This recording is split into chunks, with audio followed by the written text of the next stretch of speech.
long before the world was carved by borders, long before kings raised their banners and men built cities of stone, there was Wales, not as we know it, but a land draped in twilight, thick with fog and the sound of whispers beneath the trees. They say there are places in the Welsh wilderness that do not belong entirely to our world. Forests where time folds upon itself, where the sun sets too early and shadows move on their own. These are not just ancient woods, they are vales, gateways to the other world. In the old tongue, it was called Awen, the realm beneath the surface of things, where Faeries walk in sorrow and the dead do not sleep. But this is not the other world of playful pixies or shimmering lights. No, this is the haunted otherworld of the Mabinogion, the oldest collection of Welsh myth where magic comes at a price, and every tale ends in blood or betrayal. One such tale begins in the heart of Dyfed, where a prince named Pwyll, restless and proud, wandered too far from his realm. It was in the mists of Glencuch that he first saw the hunt riders cloaked in silver and black, their hounds glowing white with red ears like drops of blood. They were not his huntsmen. They were not of this world. Drawn by curiosity or fate, Pwyll did the one thing no mortal should ever do. He called off the hunt and stole the kill from the Faerie Lord Awen. In the other world, such offenses are not forgotten, but instead of vengeance, Awen offered a bargain. Pwyll was to switch places with him, live as the Lord of Awen for 1 year and 1 day, and in return, peace would follow. But peace is never freely given in Awen. It is bought with lies, illusion, and the shedding of identity. And so the mortal prince vanished into a kingdom beneath the hills, where no sun shines, and the stars blink like watching eyes. In Awen's halls, voices echo through endless corridors, and the air tastes of rust and roses. Time forgets itself here. Memory frays like rotting cloth. Each night Pwyll dined with a queen who called him husband, but he dared not touch her. Each dawn, he trained to face an enemy he had never seen. And when at last the day of battle came, he struck his foe down with one clean blow, as instructed. But the true horror of Awen is not in its violence, it is in its stillness, in the way it changes you. When Pwyll returned, he was not the same man. He had learned the taste of the other world. He had worn its mask. And part of him, some whispering shadow, had never really left. Even now, the people of Dyfed say that on certain mist-heavy nights you can see silver riders in the trees, watching, waiting, the hounds of Awen sniffing for the scent of mortal flesh. But this is only the first gate. The Mabinogion is a maze of curses and cursed blood, where each tale leads deeper into the dark. You've only just stepped into the forest, and the trees. They remember everything. If the forests of Wales are alive with whispers, then its lakes are graveyards of memory. They call it Llyn y Fan Fach, the lake of the small hill. Peaceful by sight, silent, still, but the waters are deep, not just in depth, but in story. For beneath that surface, the other world stirs. It was here, they say, that a young shepherd once beheld a vision. From the silver fog rising above the lake, a woman stepped forth, not walking, but gliding, pale as moonlight, cloaked in sorrow. She was not like the women of his world. Her eyes did not blink. Her voice had no echo. Her beauty was both divine and terrifying. 3 times he offered her bread, and 3 times she refused it, not until it was baked just right, not too soft, not too hard. On the 3rd offering, she smiled, and vanished beneath the water, leaving the shepherd longing, mad with desire. When she returned again, she offered her hand in marriage, but with a curse wrapped in silk. You must never strike me, not once, not even in jest. For if you do so 3 times, I will leave you, and I will not return. He agreed. How could he not? To marry a woman of the lake was to bind heaven to earth. Their union was strange, but gentle. She bore him sons, wise, gifted boys with knowledge far beyond their years. Some say they could heal the sick with herbs no mortal hand had taught them to use. But the other world is never kind for long. The first blow came at a funeral, a tap, a misunderstanding. The second at a wedding, amidst laughter and drink. The third came in silence. And with it, she was gone. No scream, no farewell. Only the soft sound of water as she returned to her lake, leaving the children behind, and the shepherd hollowed by grief. Yet she did not abandon her sons. In the dreams of night, she taught them the ways of herbs, of healing, of balance. They became the physicians of Midfi men whose knowledge shaped generations, men born of both worlds. But the shepherd, he returned to the lake each day, calling her name, weeping at the water's edge until the day he vanished. Some say the lake took him, others say his shadow simply faded. Even today, the water of Llyn Fan Fatch remains unnaturally still. Locals whisper that on moonless nights, the lady can be seen watching from the depths, her eyes just above the surface, never blinking, waiting for the world to break another vow. And if you listen closely, very closely, you might hear her weeping. But remember, sorrow in the other world is never just sadness. It's a warning. And still, the path winds deeper. Through blood, through betrayal, through love that decays into curse. There are darker tales still, of men turned beasts, of women cursed to bear monsters, of feasts served with poisoned joy. In the Mabinogion, every enchantment has a cost. Every gift hides a knife. And the deeper you walk into these haunted groves, the more you begin to feel that something is walking just behind you. Not all who die in the other world are silent. Some speak even after death. There was once a king of Britain, brave and vast in spirit, Bran, the Blessed, giant-born, brother to Branwen, a princess caught in a web of sorrow and war. Tale begins, not with blood, but with a marriage. The union of Branwen to Matholwech, king of Ireland, a bridge between nations, a hope for peace. But peace is brittle in the hands of prideful men. When Bran's half-brother if nation insulted the Irish king, mutilating his horses out of jealousy, Bran offered gold and treasure in apology. Yet wounds of the heart are not so easily mended. In Ireland, Branwen was shamed, beaten, her voice reduced to sobs behind stone walls. She trained a starling to carry a message across the sea. When Bran read her cries in feathered ink, he crossed the waters, not in ships, but by laying his own body down to form a bridge, so his warriors could walk across his back to reach Ireland. A war followed, furious, mythic, full of shadow. Ireland burned, and in the aftermath, only 7 of Bran's men survived. But Bran himself was mortally wounded, and yet he did not die. Not in the way men understand it. With his last breath, he gave a command. Sever my head. Bury it not. Carry it with you. I will be your guide. And so they did. They carried the head of their king, not rotting, not silent, but alive, laughing, singing, speaking with warmth as if death had no claim over it. For 80 years, it comforted them. The land where they rested, Gwales an island lost to time, became a place of peace. No sorrow touched them there, no memory of war, no pain. But they were warned, do not open the door that faces Cornwall, not until it is time. And yet, curiosity is the true curse of man. When the door was opened, time rushed back like a wave of winter. Grief returned, the illusion shattered. Bran's head no longer sang. They buried it beneath the White Hill, where the Tower of London now stands, facing France, to ward off all future invasions. Even now, the myth remains. If the head is disturbed, Britain shall fall. But the deeper truth is far older, far stranger. The dead in Welsh myth do not always rest. Their heads remember. Their songs echo through time.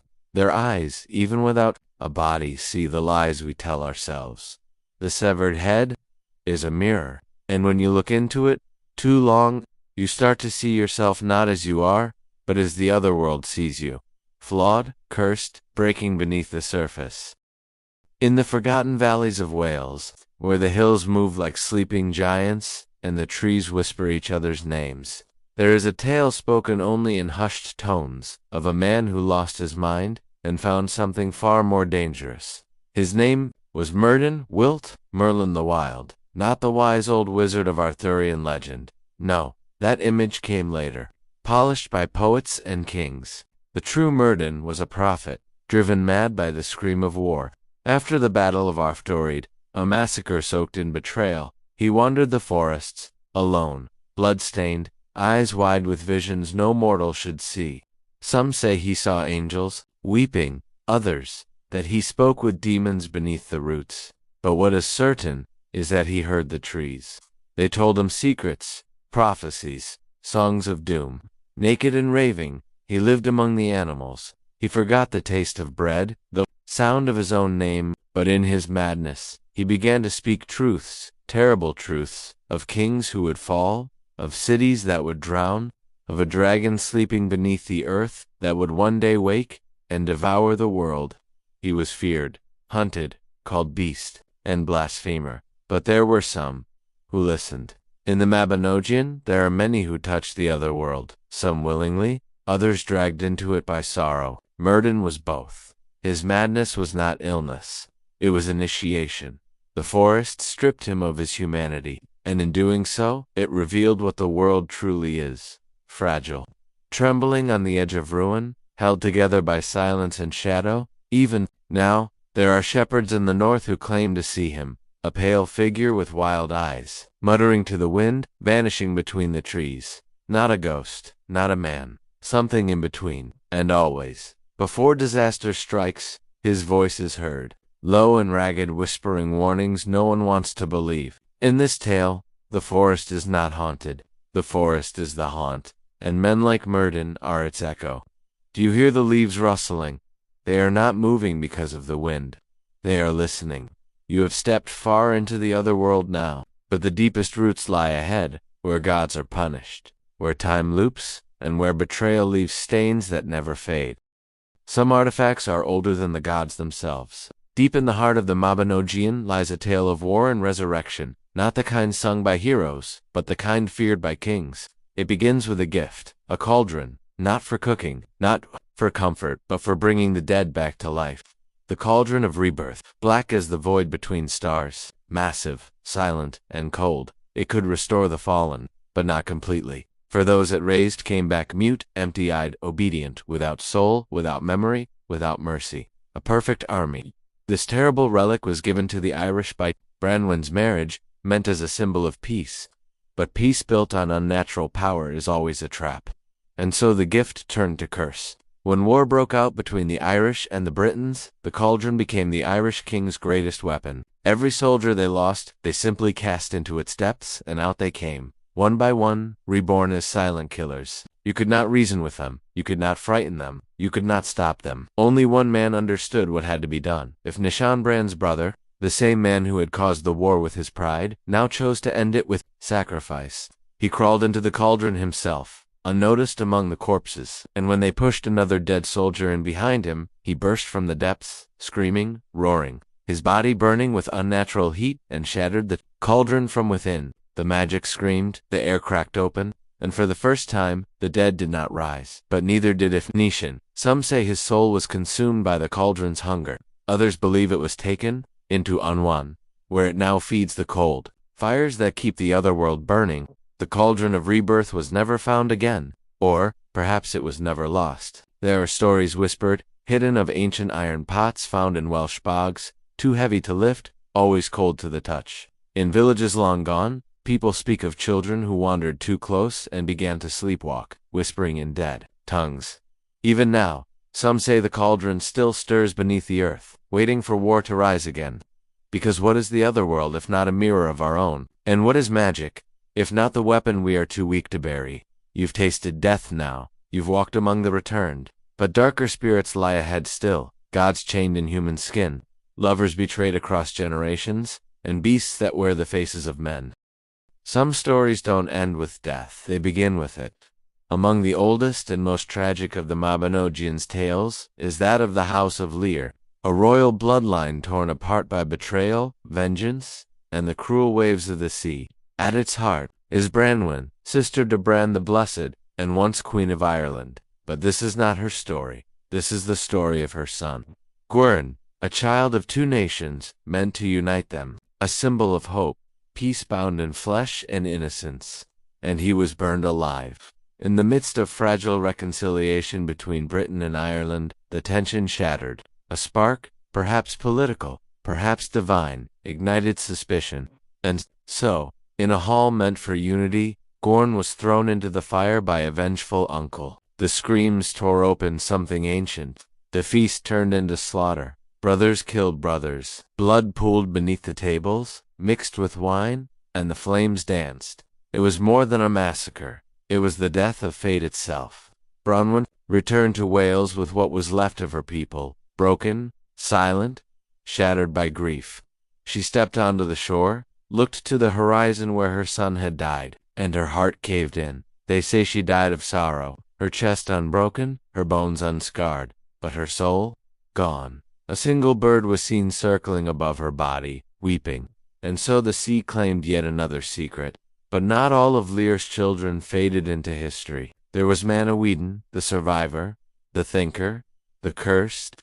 He lived long after the blood dried, but peace would never follow him. Curses cling to the survivors of old magic. One day, he awoke to find the land gone. The fields were empty, the sky heavy and wrong. The animals vanished. No sound, no wind, no life. As if all of Wales had been swallowed whole by a curse. It had an enemy from the other world. Lwyd ap Coed, a dark sorcerer, had bewitched the land in vengeance for what had happened to his kin. Only Mabinogion and a handful of companions remained, wandering a dead country, unable to break the spell, unable to escape it. One day, in that empty land, they saw something impossible. A mouse, just one. It came for their grain, again and again, defying their traps. So Mabinogion, starving and angry, caught it, and prepared to hang it by the neck for theft. But as he readied the rope, 3 cloaked strangers came, one by one, each more desperate than the last, begging him to let the mouse go. He refused, and on the third, the truth slipped free. The mouse was not a mouse at all. It was Lwyd's wife, transformed to steal their sustenance in secret. The curse shattered. The world returned, but Mabinogion did not celebrate. He had seen too much. A single mouse nearly ended a kingdom. A whisper of magic almost erased the living. The other world does not conquer with armies. It conquers with symbols, with silence, with sorrow. In the heart of the Welsh Otherworld lies a name whispered in dread. Awen, Lord of Awen, not a demon, not a devil. Something older. He does not rule with fire. He rules with silence. His kingdom, Awen, is not a hell of torment, but something far stranger, far colder. A realm of stillness, where time forgets itself, and souls wander, not screaming, but dreaming, forever. To the living, Awen appears only when something is broken, a vow, a soul, a law of nature. He does not punish. He invites, and those who accept are never quite the same again. We return now to Pwyll, Prince of Dyfed, the man who once walked in Awen's place, wore his crown, slept in his bed, fought his war. The two men, bound by magic and fate, changed each other. When the bargain ended, they parted in peace. But peace is rarely the end in stories like this. Years later, another gate to the other world cracked open, this time not by pact, but by ambition.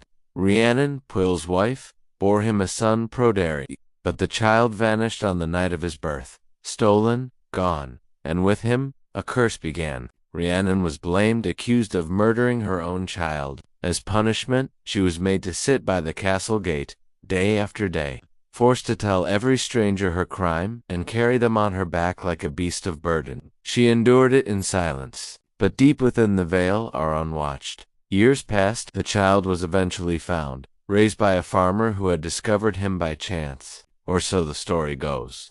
But the other world does not deal in chance. When Faerie grew, he inherited not just a throne, but something darker, a pull toward that realm of shadow and wind. He was drawn to a strange fortress, a glassy, unnatural tower that shimmered under moonlight in the mists of Dyfed. Inside, nothing lived, and yet something watched. Ignoring every warning, Faerie entered the hall. He did not return. Only silence echoed from the walls. His friend Mabinogion entered next, but did not follow. He felt the weight of Awen pressing against his chest, the breath of Awen thick on the air, the memory of Pwyll's old debt still lingering. He turned back, and as he did, the fortress vanished, as if it had never existed. That is the way of the other world. It comes and goes like fog, but those who enter it willingly leave something behind. Sometimes a soul, sometimes a voice, sometimes the very shape of their shadow, and Awen he does not rage, he does not scream, he waits. Because every man, sooner or later, finds himself on the edge of two paths, one of light, and one that leads into the trees, where the wind carries your name like a question, and if you listen, really listen, you'll hear Iran's voice beneath your own thoughts. A whisper that sounds like memory, but isn't. Every forest has its ghosts, but Wales has its prophets. And sometimes, those prophets do not foretell salvation, they sing of ruin. In the shadows of myth, two names rise like twin flames, Taliesin and Awen. One, a child, of miraculous birth, blessed by the cauldron of inspiration. The other, a warrior poet whose words were steel and flame, but where Taliesin shines in song and wisdom, another voice rises from the soil like black smoke, ancient, hidden, and bitter, the voice of death. There was once a bardic contest held in a sacred grove, long before stone halls and painted kings. The Druids called it Eisteddfod, and at its center stood the black chair, not a throne of gold, but a simple seat carved from yew, dark as midnight. It was not given, it was earned. Only the one whose voice could bend the veil between worlds, who could speak not only to men, but to the spirits that sleep beneath the moss, could sit in it. But the chair was cursed. They say it was once the seat of a forgotten god, a deity erased from memory by jealous rivals. And now, anyone who sits upon it and lies, dies. Not with thunder, not with flame, they simply fall silent, and never speak again.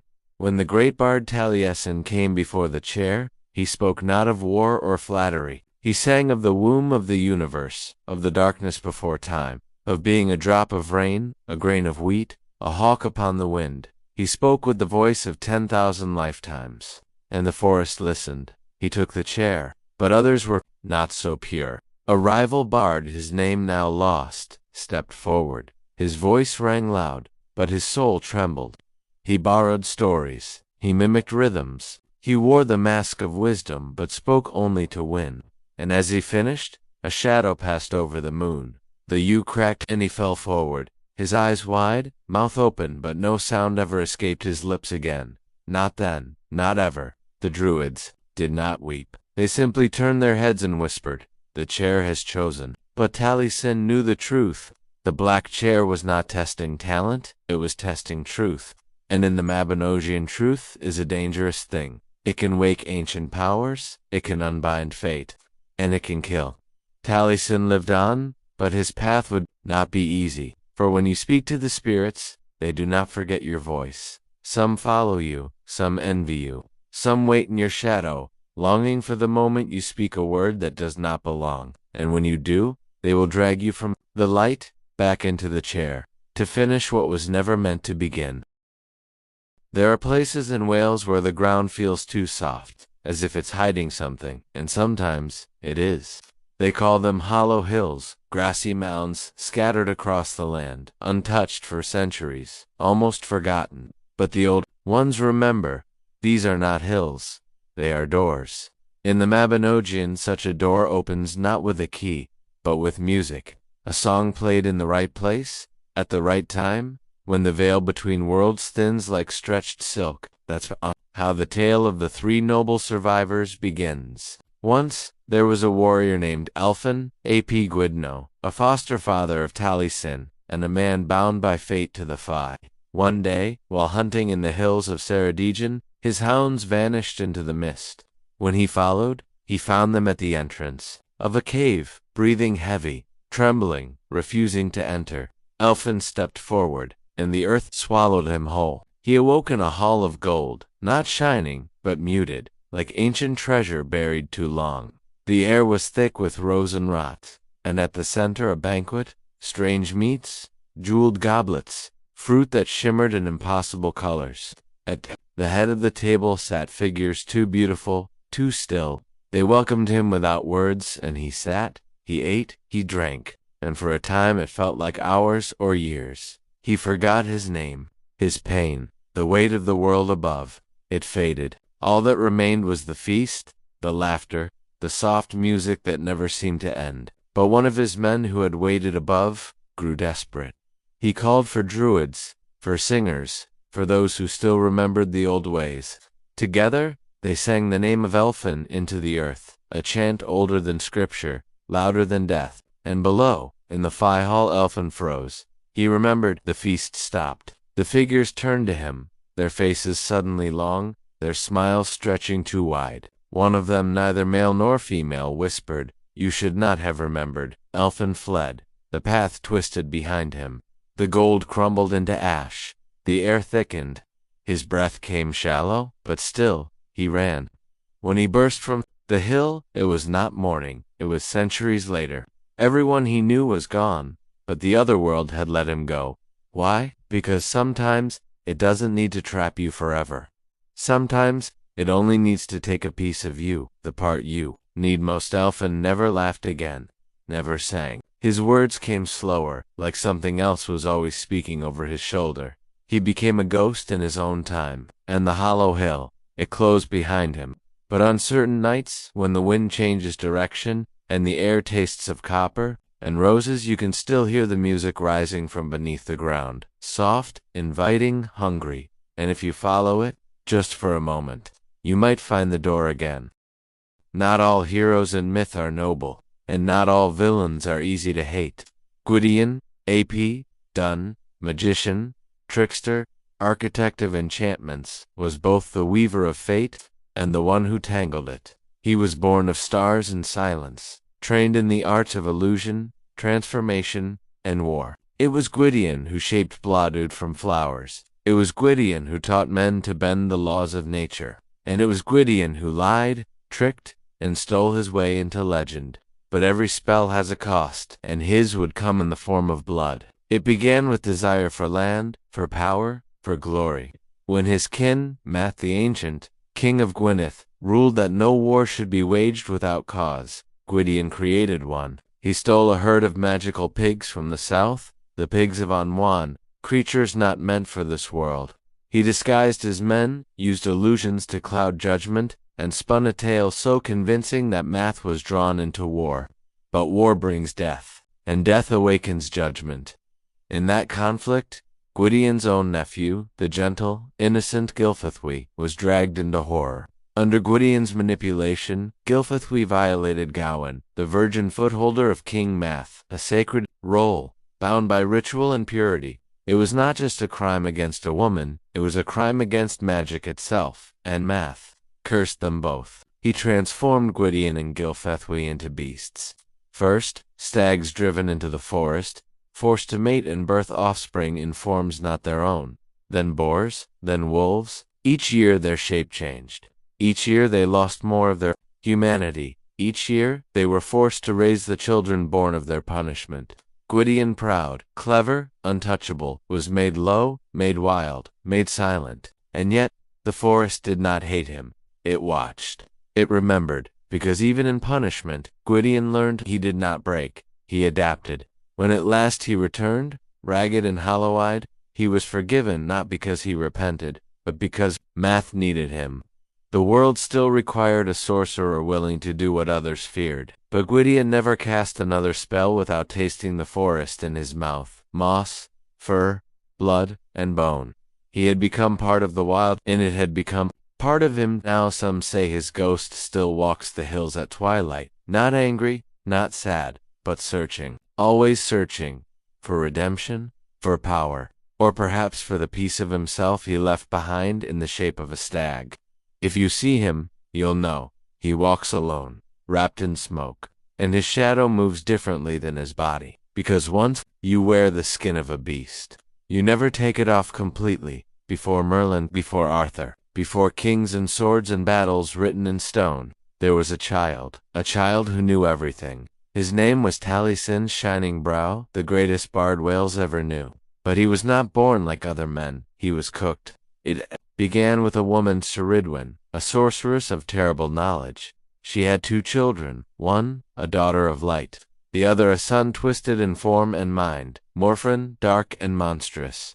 She loved them both, but she feared the world would never love Morfrin, so she sought to give him a gift, wisdom beyond men, brewed in a sacred cauldron over a fire that burned for a year and a day, a potion that, once consumed, would grant prophecy, power, poetry, the very language of the gods. She hired a boy to stir it, a poor, nameless servant child, a boy called Gwayan-bach, but fate does not care for plans. One day, near the end of the brew, just as the final drops bubbled from the cauldron's edge, 3 scalding drops landed on Gwayan's thumb. Burning, searing, divine, he instinctively put it to his mouth. And in that moment, he saw everything. Time, death, rebirth, the name of every star, the shape of every lie, the secrets even Ceridwen had tried to hide. And he ran. Ceridwen, in rage, gave chase. Her magic uncoiled like wind and fire, and so began a pursuit not of bodies, but of forms. Gwayan transformed into a hare. Ceridwen became a greyhound. He leaped into a stream, became a fish. She became an otter, teeth flashing in the dark. He burst into the air, a sparrow. She an owl, screaming through the night. Finally, he became a single grain of wheat, hiding among millions, and she became a black hen. She found him, she ate him, and months later, she gave birth to a child, radiant, burning with knowledge. Eyes ancient, though his body was new. She meant to kill him, feared what he was. But when she looked into his face, she couldn't. She wrapped him in leather, sealed him in a bag, and cast him into the sea. He floated for days, months. Time became meaningless, until a fisherman named Elfin found him, opened the bag, and the boy spoke. He told Elfin his name, his past, his future, and Elfin's future as well. The boy said, "Fair Elfin, cease your mourning. Better to trust in God than in men. Weak is the man who does not trust in himself." He named himself Taliesin, and with him, magic was reborn into the world. He would grow to sing before kings, to challenge druids, to battle darkness not with swords, but with song. He was not a sorcerer. He was not a warrior. He was a memory of something older than both. Even now, some believe Taliesin still walks the hills, hidden in the form of a child, or an old man humming to birds, or a voice in the wind that rhymes just before sleep. He is the song the Otherworld regrets creating, too bright to extinguish, too dangerous to ignore. And if ever he sings your name, the world will never look the same again. The wind shifts in the mountains of Wales, not like a breeze, but like something breathing, something old, something dreaming, and sometimes something waking. There is a tale, buried deep in the mist-soaked legends of the Mabinogion, of a sound, a single, terrible sound, that once echoed across the hills, and tore the fabric of the Otherworld open like a wound. It is known only as the Horn of Gwawl, but this is not just a tale of music. It is a tale of revenge, of trickery repaid, of a feast that ended in blood, and a promise whispered through generations. If ever this horn is sounded again, the mountains shall rise, and all that sleeps beneath shall no longer sleep. To understand the horn, you must first know the man it was stolen from. Gwawl ap Clud, a prince of cunning and pride.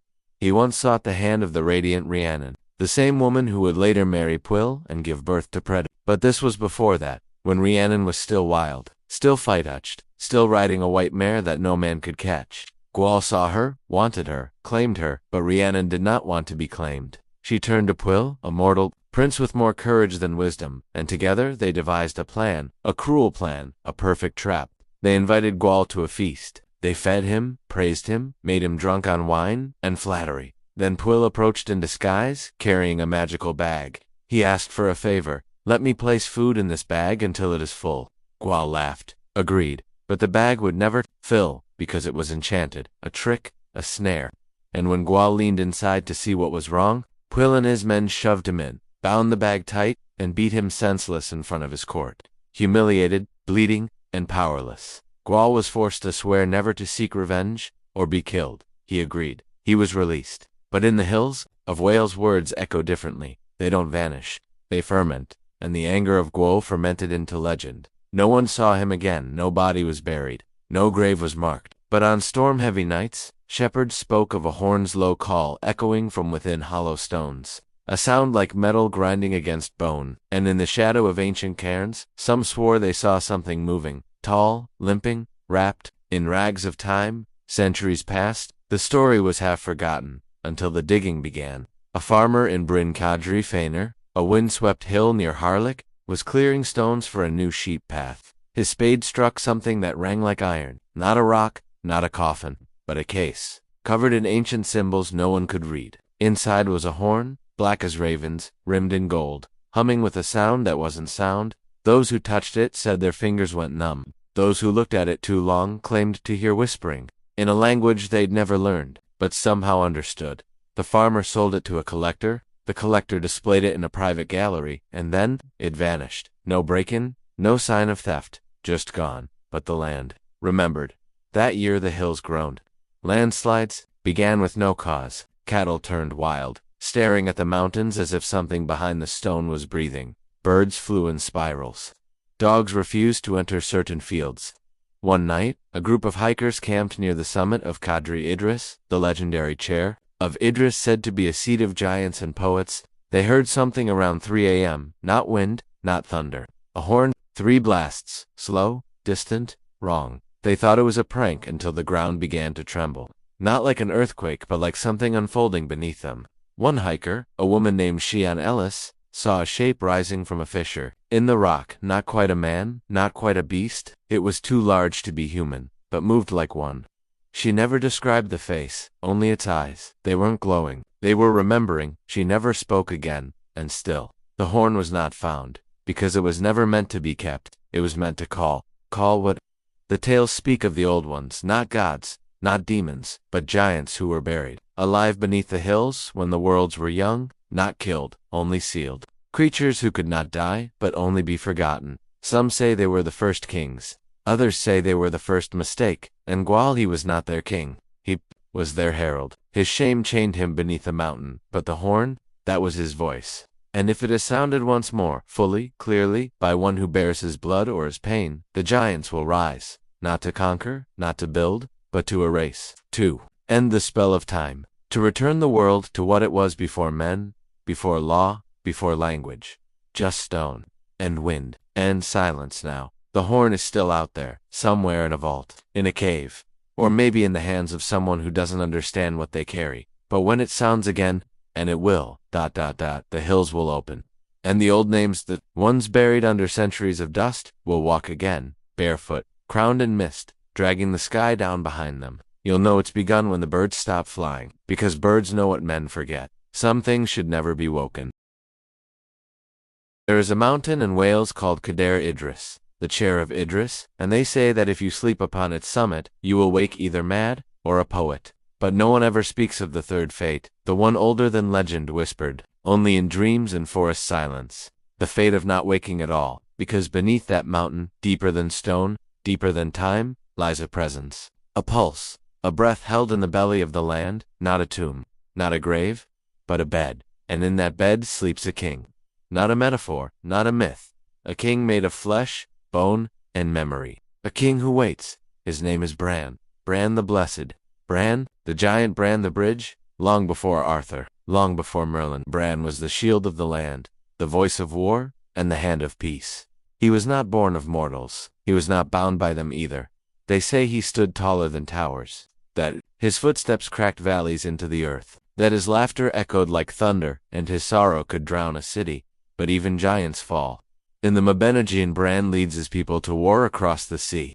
He is struck by a poisoned spear, and though the wound festers, he does not die. Not immediately, not in the way men die. Instead, he commands his warriors to sever his head, not in hatred but in sacrifice. Take it, he says, and carry it east. Bury it facing the lands of our enemies, and as long as it rests, Britain shall never fall. They do as he asks. His head is buried on what is now the Tower of London, but that's only part of him. Because what they never speak of, not in temples, not in courts, not even in whispers, is that the head was only a decoy. The soul stayed behind. The giant did not die. His spirit rooted itself into the very bones of Cadair Idris. His dreams became mist. His breath became wind. His heartbeat became the slow tremble beneath the soil, a rhythm older than language. People began to notice. Birds refusing to nest near the summit, wolves howling at shadows that weren't there, men climbing the peak and returning hollow-eyed, unable to speak of what they saw. One poet came down laughing, another came down weeping, a third never came down at all. One shepherd, tending his flock in a valley no one maps anymore, tells of a night he followed a lost sheep into a shadowed hollow. There, between two leaning stones, he saw a seam in the earth, not carved, not natural, but placed. A door without a handle, without a frame, just a shimmer in the stone, like a breath waiting to exhale. He reached out and touched it. The moment his fingers met the rock, the world changed. The stars above stopped blinking. The wind stilled. His heartbeat slowed, and he heard it. A voice, from beneath the ground, older than fire, deeper than thunder. It said only 5 words. Not yet, but very soon. He stumbled back, fell, crawled, ran. When he returned to the hollow weeks later with others, the seam was gone. The stones were wrong. The wind refused to blow in that direction. He never found it again. But the voice returned. Every year, on the night of the winter solstice, just before sleep, he hears it again. Not yet, but very soon.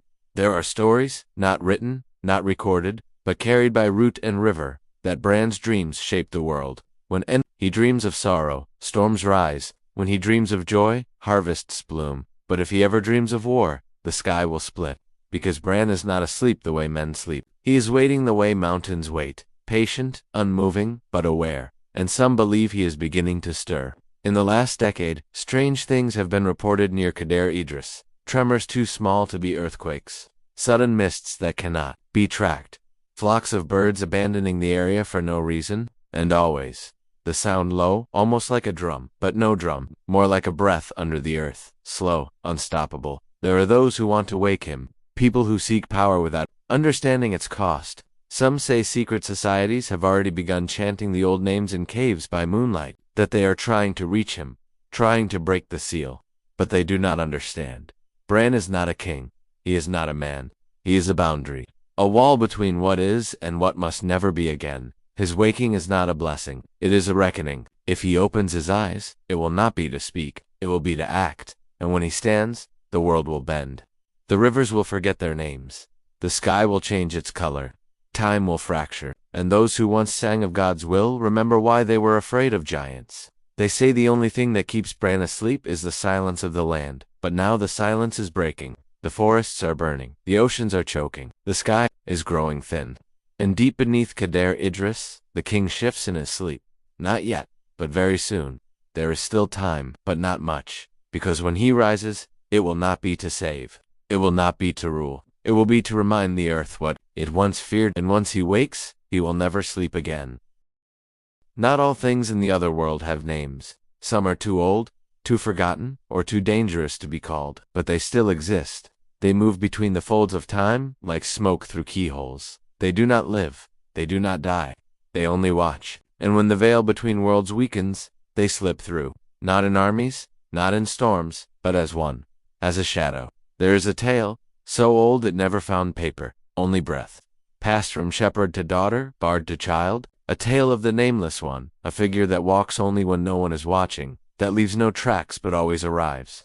The Welsh call it the Soibren Yr Ilil, the hollow tree of spirits.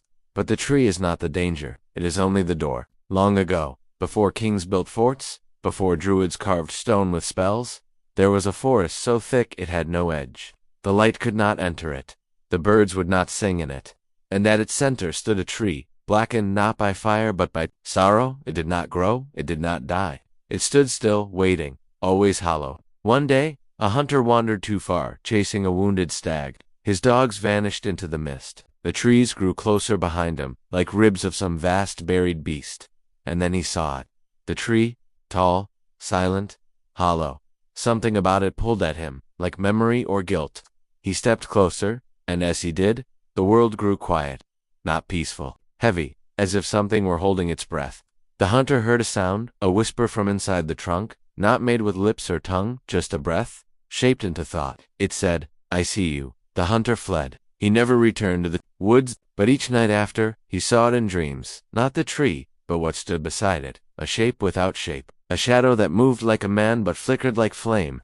And every night, the voice came again, "I see you."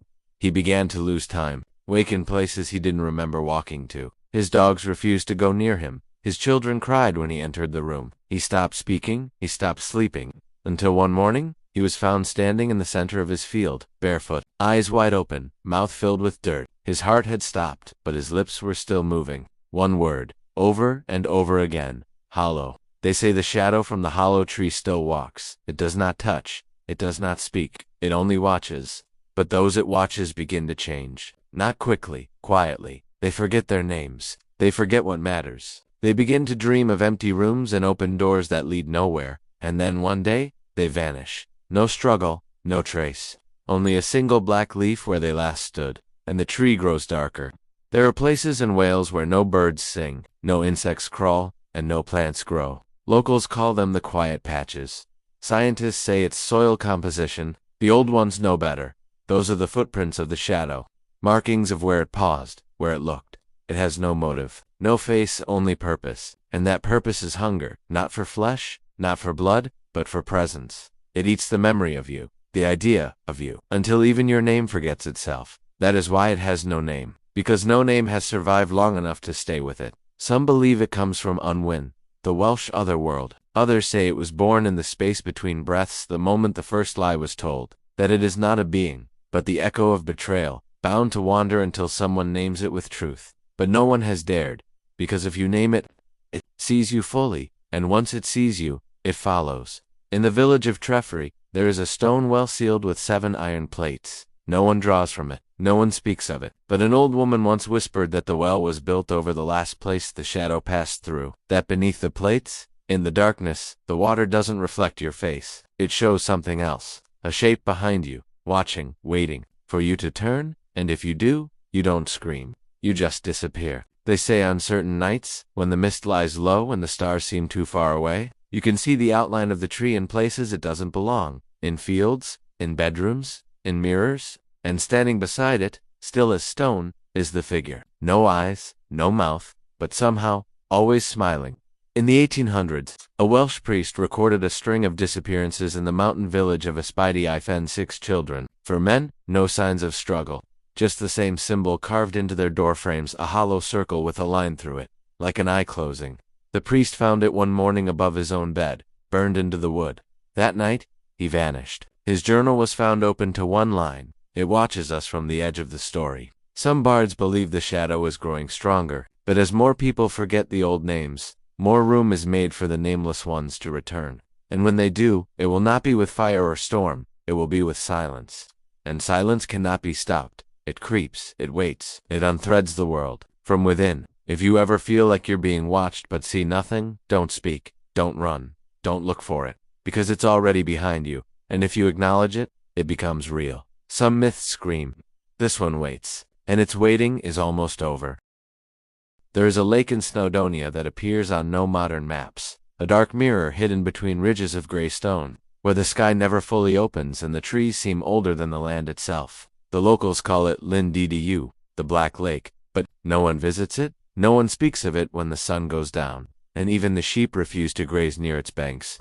On old brittle maps from forgotten monasteries, the lake is drawn as a perfect circle, too perfect to be natural. It looks less like a lake, more like an eye, a cold, unmoving eye pressed into the skin of the earth.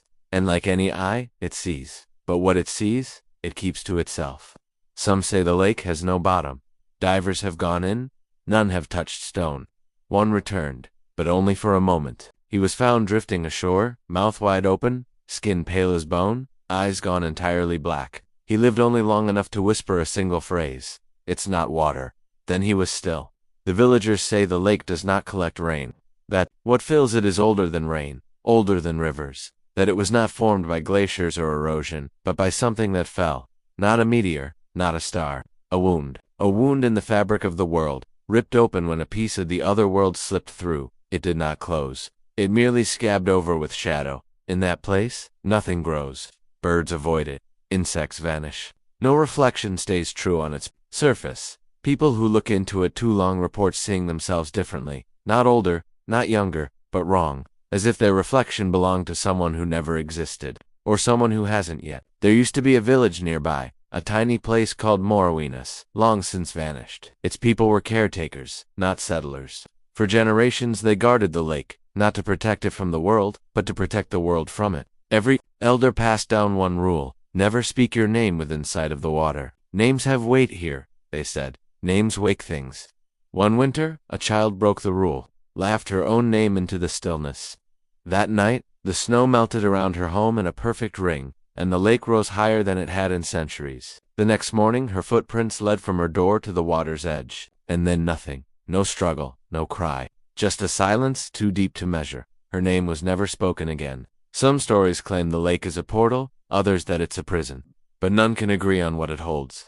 Some say it is the resting place of Gwerther, the forgotten brother of death, the one who collects souls that even the gods cannot reach. Others whisper that the lake is alive, not like an animal or a spirit, but like a thought, a sentient silence that feeds on memory, reshaping itself every time it is remembered. In the 17th century, a preacher claimed to receive visions from the lake.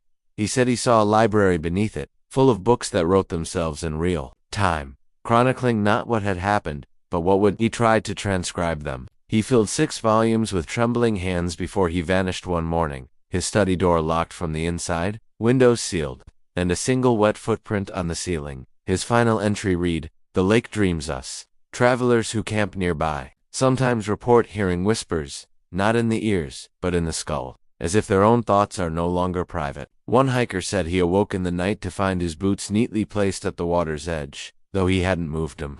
Another swears he saw lights beneath the surface, not reflections, but lanterns moving through black halls. He left that night, drove until his gas ran out. When asked what he saw, he simply said, "I was in the wrong story," then refused to ever speak of it again. There's a ritual, long outlawed but still remembered in parts of North Wales. On certain nights when the stars feel too close, a bowl of black salt is left at the water's edge. If it's gone by morning, it means the lake has taken a secret. If the bowl remains, the secret is yours forever, and it will begin to rot you from the inside. No one dares try anymore. In the ruins of an abbey nearby, faded inscriptions suggest the monks once tried to seal the lake using chants and circles of iron, but iron rusts, words fade, and the lake is patient. One diary entry, barely legible now, warns it only needs one voice, one name, spoken clearly, spoken without fear. In the last few years, the lake has begun to rise, slowly, steadily. Trees that once stood 10 feet above its shore now drink from its edge. The path that leads to it vanishes deeper every season, and always that same, impossible stillness. As if the lake is listening, as if it's waiting for someone to come close enough to speak, close enough to see what lies just beneath the surface. They say it shows you your future, but what they forget to tell you is this. Once the lake shows it to you, it becomes true. It doesn't matter what you do after. It doesn't matter who you tell. The path cannot be undone, because the lake does not lie. It reflects what was always meant to be, even if that thing is not you, even if the person who walks away wearing your face is no longer human. If you ever find it, and if it ever sees you, do not touch the water. Do not breathe your name. Do not linger. Walk backward. Whisper nothing, and leave something behind. A memory, a fear, a piece of clothing, anything. Because if you leave without an offering, it will follow. Slowly, quietly, forever. Some lakes are holy, others are cursed. This one is something else. Something that remembers the world before stories. And it wants back in. There is a road in the Branwen Mountains that doesn't appear on any GPS. A crooked stretch of gravel and ash that weaves through the hills like a scar no one dares to touch. The road has no signs, no name, and no fixed length. Some say it goes on 4 miles before vanishing into the moorland. Others swear it loops back, folding in on itself like a serpent devouring its own tail. The only thing certain is the fog, thick, unnatural, and permanent. It clings to the road like a memory, refusing to fade. Those who've driven near it tell the same story, that their headlights dim without explanation, that their radios go silent, even without being turned off, that time shifts, watches stop, and at the edge of the mist, something waits, something old, something wrong. But this isn't a tale of the road. This is a tale of the man who came out of it. He was first seen on a March morning, decades ago, walking barefoot along a back road near Len. No one saw where he came from. He was dressed in outdated clothing, thick wool, rusted buckles, a cloak soaked in dew. His face was pale, his hair long and tangled with leaves. He looked confused, but not frightened. He simply stared, unblinking, at everything around him, as if seeing it for the first time. The police picked him up. He carried no ID, spoke in a Welsh dialect no one could place, half song, half breath, like the air before thunder. He wouldn't give his name, only muttered a phrase over and over. The forest turned sideways. Doctors were called. He was examined, questioned, isolated. They found nothing wrong, no head trauma, no signs of drugs. But at night, he would speak to the walls, and the walls would creak back. One nurse swore she heard him laughing with someone who wasn't there. Another quit after she caught her own reflection smiling at her when her face was still. The man never ate, never slept, but plants left near his room wilted, and animals refused to enter the ward while he was there. After 3 days, he vanished. Not discharged, not released, just gone. His bed his clothes folded, a line of damp footprints leading to a blank wall, and that would have been the end of the story, if not for what came after. Over the next 10 years, similar figures began appearing across North Wales. Always barefoot, always silent, always emerging from thick, unnatural fog. One appeared in Bela, another in Coed. Each time, the same signs followed. Clocks malfunctioning, mirrors fogging from within, whispers heard just before sleep. The locals began calling them fogwalkers. Not ghosts, not spirits, something else. They were human once, people said, but they had crossed into somewhere else, somewhere sideways. And when they came back, they were changed. One woman, a farmer's wife near Ceridwen, found one standing in her sheep field just before dawn. He didn't move, didn't blink, just stood there, arms limp, mouth slightly open. She approached, heart pounding, but he didn't react, until she said a name, her grandfather's name, dead for 20 years. The moment the word left her lips, the fogwalker tilted his head, slowly like a puppet remembering its strings. Then he spoke, not in her voice. In her grandfather's. The door was left open. He said, "You shouldn't have looked inside." Then he collapsed into ash. No wind, no smoke, just gray dust that stained the earth for weeks. What are they? No one knows. But ancient Welsh texts mention beings called camwed, literally those turned askew, creatures not born, but remade. People who wandered too far into the other world and came back missing pieces. Not flesh, memory, time, meaning. The fogwalkers are said to be their echoes. Shadows wearing old skins. Reminders that the veil isn't a wall, it's a curtain, and sometimes it shifts. Some believe the Branwen Mountains are a fault line, not of rock, but of reality. A place where stories grow teeth, and paths rewrite themselves behind your back. There are reports from hikers who swear the trees move when you're not watching, that signs point in different directions depending on your mood. One man followed a trail of stones that spelled out his name, each rock carved with a single letter. When he reached the last one, he disappeared. His voice still echoes in the valley on cold mornings. One folklorist dared spend a night on the unnamed road. She brought a compass, a camera, and a recorder. Her last transmission was 5 words. It's not fog, it's breath. They found her days later, knees buried in moss, arms raised like she was holding something that wasn't there. Her eyes had turned completely black. She did not remember her name, but she spoke one phrase in perfect Old Welsh. "We are not supposed to be awake yet." Whatever that road is, it's not just a place, it's a memory, a fracture, a breath the land took long ago and forgot to release. And the fogwalkers are what comes out when the breath turns to mist. They do not speak unless spoken to. They pike and do not harm, less remembered. But if one ever stands outside your window, watching silently through the glass, do not draw the curtain, do not acknowledge it. Do not think of its eyes, because the moment you do, it will no longer be a stranger. It will be a story. And stories, once invited, must finish themselves. Some fog hides roads, this fog hides what walks beside them, and some of those things are still learning how to come home. In the Vale of Festiniog, where the hills curl like sleeping giants and the rivers run cold even in midsummer, there is a stretch of land that no one remembers owning, and no one claims to have sold.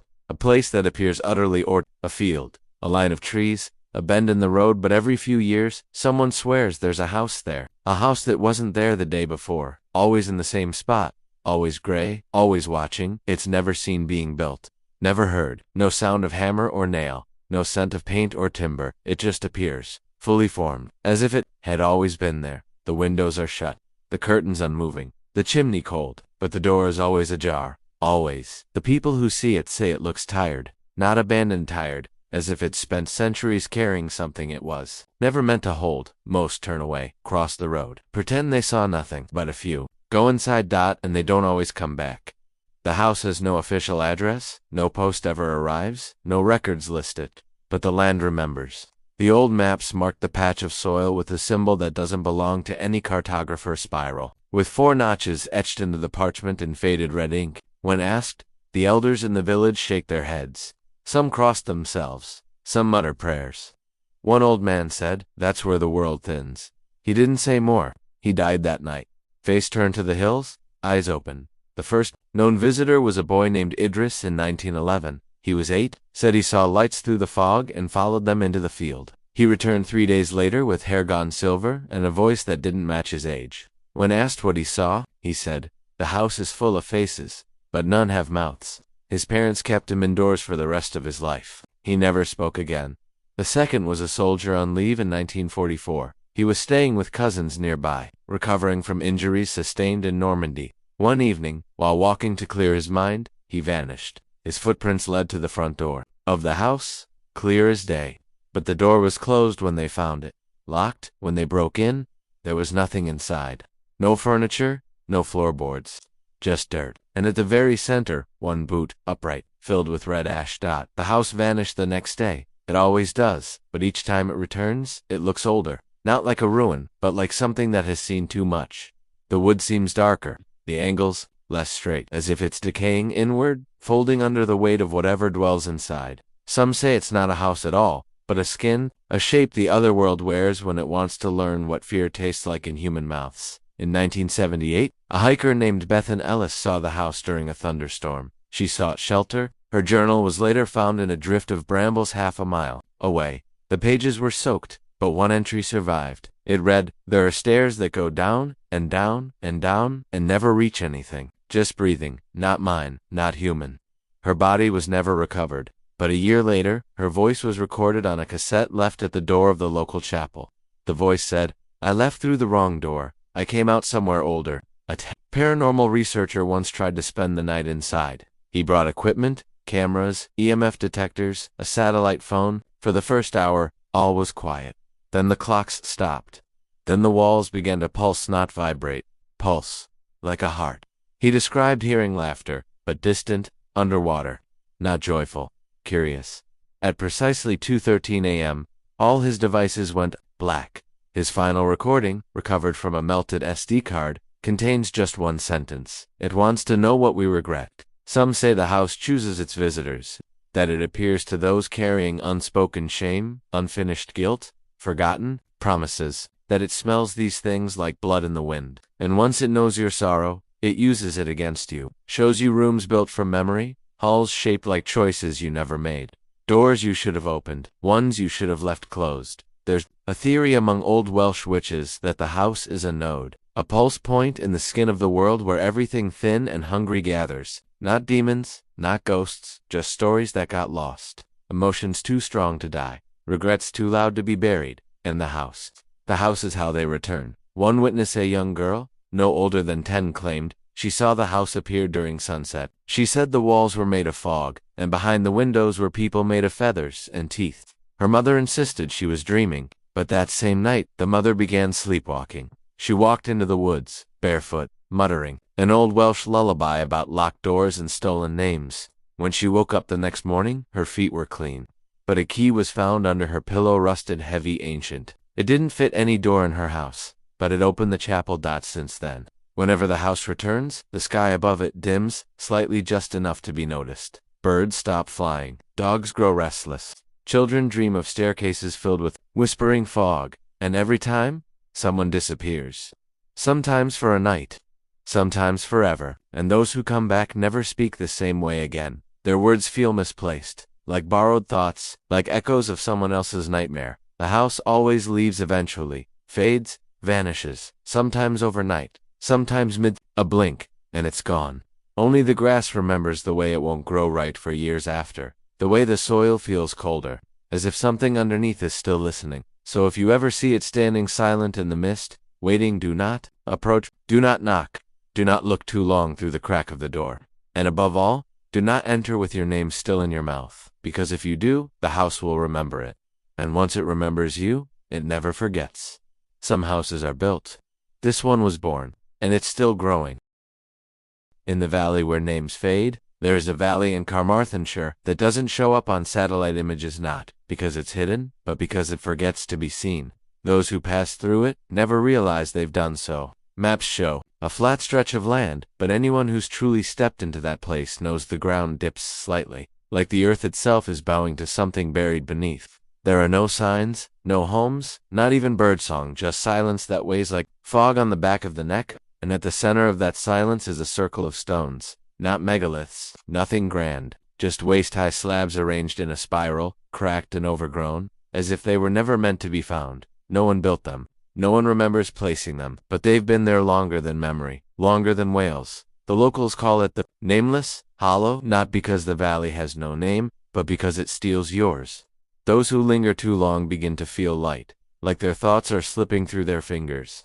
They forget what day it is, then why they came, then who they are. By the time they remember to leave, they are no longer certain which direction is out. Some never find it, they vanish, but others return quiet, glassy-eyed, polite in the wrong way. They use the right words but speak them like strangers trying on unfamiliar clothes. One man came back unable to remember his wife, but could perfectly recall a woman he met in a dream pale draped in vines, humming a tune that made his ears bleed. Another returned speaking in an extinct form of Old Brythonic, asking for his mother, even though she had died 40 years earlier. There are stories, passed through whispered mouths, of what lies beneath the hollow. Not a crypt, not a tomb, a mouth. An ancient mouth formed not to speak, but to devour meaning, to consume names, ideas, love, guilt, time. The spiral of stones above is said to be its tongue, and those who walk too close risk being tasted. It does not feed on flesh, it feeds on identity. A bard once attempted to challenge it.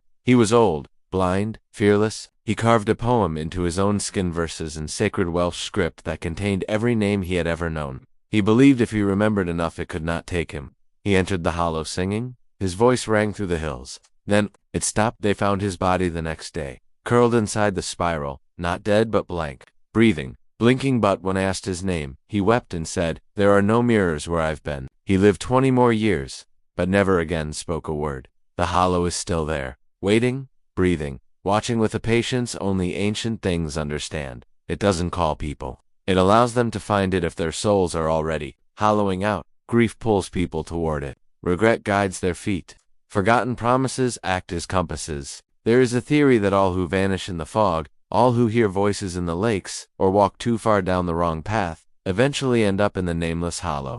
That the stories of Wales, its monsters, its spirits, its curses aren't separate tales at all, but different branches of one vast tree, and the hollow is its root. And now, for the first time in centuries, it is beginning to open, not in space, in time, not outward, inward.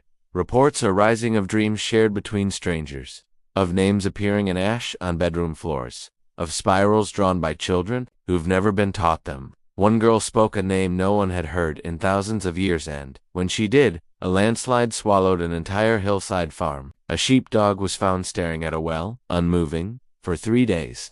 A local artist painted a landscape she'd never visited, down to the placement of every stone. When shown a photo of the hollow, she fainted. When she woke, she begged them to burn the painting. They did. The flames screamed. Now, all eyes turn back to the hollow. The weather around it changes too quickly. Mists rise without cause. Trees point in different directions, and there are new stones, ones that weren't there before. Wet stones, breathing stones, and the spiral is growing. Some say it's no longer feeding on names one by one, but preparing for something larger. A forgetting on a scale the world has never seen. Not the erasure of people, but of everything. A total silence. A return to before stories. To when there was only wind and stone and things that did not need names to be feared. And the key to stopping a Tor awakening, it fully rests with those who have touched every cursed place and survived. Those who have heard the horn, seen the tree, walked through the fog, gazed into the black lake, entered the house that wasn't there. These people are no longer just victims. They are witnesses, vessels, carriers of memory so heavy that it burns holes in the world wherever they step. And now, one of them, a woman who vanished as a child and returned decades later without aging, stands at the edge of the hollow, barefoot, eyes closed, whispering in a language the grass understands. Behind her, the stones pulse. Beneath her, the ground sighs, and all across Wales, those sensitive to the old names feel something ancient stretch, something that is not spoken in 10,000 years, beginning to stir. The birds go silent, the mirrors cloud, and across the land, one word begins to echo, not spoken, but known. Remember, remember, because what's coming in part 20 won't just be an ending. It will be a return to the first story. The story that never had a name, the one written in shadow before the sun remembered how to rise. In the dead of night, when the hills no longer cast shadows and the moon is only a memory behind a veil of cloud, the nameless hollow opens fully, not with noise, but with absence. A pulling soft and vast like breath reversing through stone, the woman stands at its center, barefoot on wet moss, her hair drifting as if underwater, though the air is still. Her eyes are open now, not glowing, not wild, just hollow, the way the sky might look if it forgot how to hold stars. The spiral stones pulse around her, not with light but with meaning, old and heavy and wrong. They vibrate in silence, a rhythm, older than words, a hunger shaped like memory. The world shifts. Across Wales, across the hills and lakes and valleys that have always whispered of other things, forgotten horns. Black lakes, crooked fog, houses that vanish, trees that remember, blood, everything begins to align. In Dolgellau, a raven falls from the sky and lands unburnt in a fireplace where no fire has burned in years. In Snowdonia, the wind stops, freezes, and reverses, blowing backward for 7 seconds before vanishing entirely. In the ruins of an abbey long buried, a choir of children's voices rises from beneath the stones, singing a lullaby that has not been heard since the time when wolves still ruled the woods. The woman in the hollow begins to speak, but no sound escapes her mouth. Instead, the stones speak for her, and the sound is not heard, but understood. It is not a word, it is a name, the first name, the name that was never supposed to be spoken. Again, the name that holds all the others inside it like roots wrapped around bone, and as it echoes, it begins to unravel everything.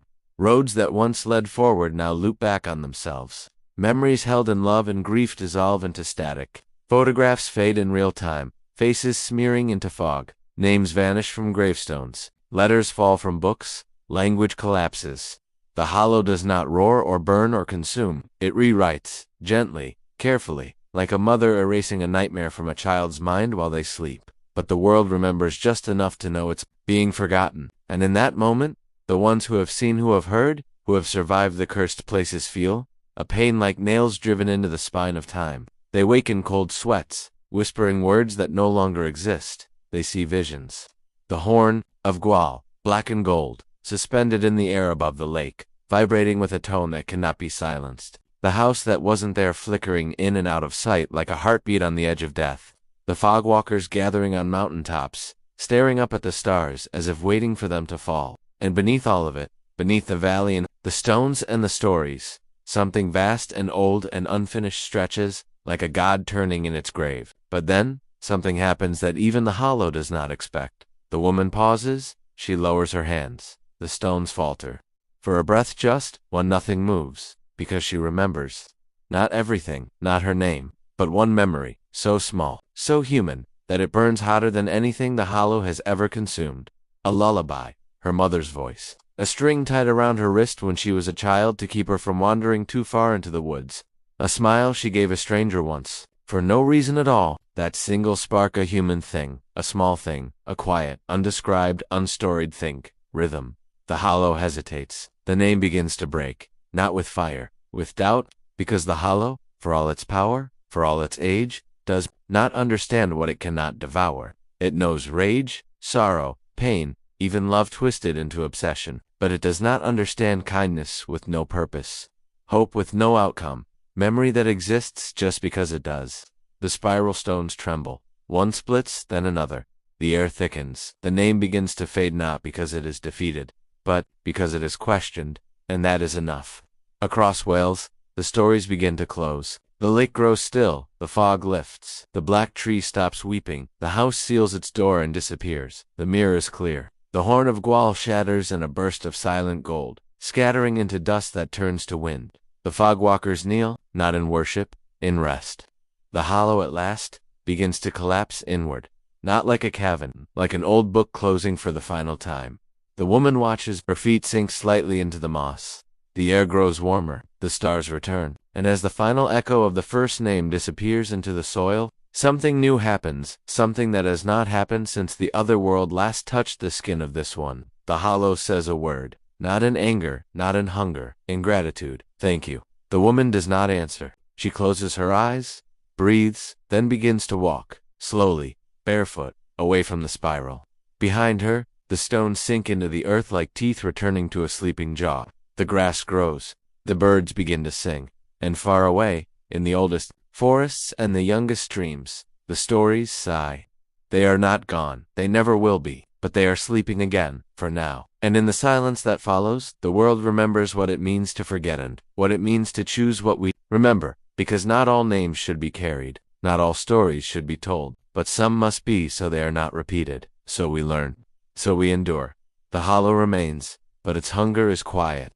The woman disappears, and the legends of the Welsh Otherworld, bound in darkness and echo and mist, slip once more beneath the veil, leaving only a trace, a whisper, a warning. Some doors close gently, others take the world with them. You'll know if they open again, because when they do, the birds will stop flying.